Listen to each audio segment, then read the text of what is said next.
We all love John Rothstein, right? He's quirky. He's funny. He's got all these tweets, Scott Drew evolution, tete-a-tete with Rico Bosco, all these rules about pizza and, all the stupid crap, okay?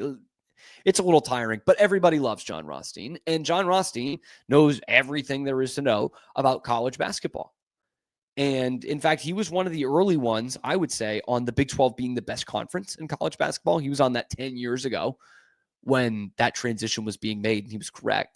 And he was early on kind of the Scott Drew thing, becoming the elite program Baylor was about to become. And now he's down on Baylor. He's down on Kansas. He's up on the rest of the Big 12. Here's what Rothstein had to say about the supremacy of Kansas and Baylor being done. We have a changing of the guard in the Big 12 conference because for years, and other people took a seat at the table from time to time, but for a long time, Kansas and Baylor were 1 and 1A in this conference with Bill Self, with Scott Drew. I'm going to go through my Big 12 preseason power rankings here in just a second, but I'll tell you this, Kansas and Baylor are not picked in the top 5. Kansas is coming off the worst 2 years that it's ever had under Bill Self, who is a Hall of Fame coach who has won multiple national championships. Baylor, has not been to the second weekend of the NCAA tournament since it won a national championship in 2021. And Baylor is going to be also in a situation where it is replacing its entire team from a year ago. That's right. Baylor didn't just lose Rob Wright. Baylor lost everybody of significance from last season. It is a complete rebuild in Waco. The league has changed with Houston, Texas Tech, and BYU. These additions, with realignment a couple years ago, have completely reshaped the makeup of the Big 12 conference. Baylor. I wonder what he thinks about Baylor, though. I heard a lot about Baylor, my people in the Northeast, by the way. Look, I understand his point here. I'm gonna push back on it a little bit, but let's be honest. Baylor's coming off a bad year, and they are replacing their whole roster. Kansas has not been Kansas the last few years. They couldn't be Baylor anyway, in Waco anyway. And he talks about Texas Tech, BYU, and of course Houston. No doubt, man. Like, those are the teams in the conference this year. Those are the legit contenders. I don't think Kansas is, and I don't think Baylor is. I said it as much last week. And this Kansas team has been kind of embarrassing for them the last few years. And for Baylor, it's even when they have been good, they haven't been able to get it done in the tournament since they won it all. I'm not pushing back against that part. I'm not. This is Houston's conference right now. And maybe this is revisionist history, but I remember when when Houston came into this conference, I think there was a good deal of us who were not shocked that they came in and won the title. Like that, Kelvin Sampson's program has been like that the last couple of years. And yeah, I know they did it in the American, but I was not stunned at all to see Houston win the title their first year. I was not.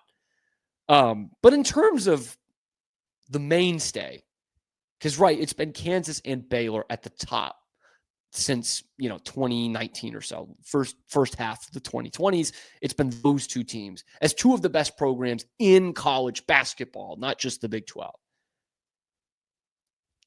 All I'm saying is, I know they're not going to be as good this year, but if you're looking at maybe the rest of this decade, doubt Scott Drew at your own risk. Doubt Bill Self at your own risk. These are two Hall of Fame coaches. Scott Drew has picked up the pieces before. When I got to Baylor in 2015, there were all kinds of people talking about how, the best had already passed them by. They had made the Elite Eight in 2010 and in 2012, and then they made the NIT, won the NIT, but then they were a first-round team again.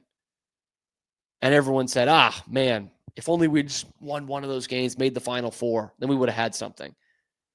And then almost kind of out of nowhere, 5 years later, they were the best team in college basketball for the first time ever. And then in 21, they win the national championship. And all of a sudden, maybe it's not over. Maybe Scott Drew can coach. Maybe you can get good players to come here. And Kansas is Kansas. In fact, I wouldn't even bet on them having 3 bad years in a row because it's Kansas. They don't do that. But all I'm trying to say is we've thought this Baylor thing was over before. That they would regress to what they were, what their ceiling was as a first weekend team. I'll be the first one to tell you they should have made it out of the first weekend sometime in the last 4 years. I'll be the first one to tell you that. A couple of teams absolutely had no excuse to not get out of the first weekend. In fact, this year might have been the only one that did have an excuse. But I'm just not gonna sit here and count out Scott Drew. That he nor Bill Self won't take that pedestal and be on top of the Big 12 again in the very near future. But let me know what you guys think down in the comment section below. Kansas and Baylor, are they done running this conference for the near future? Let me know in the comment section.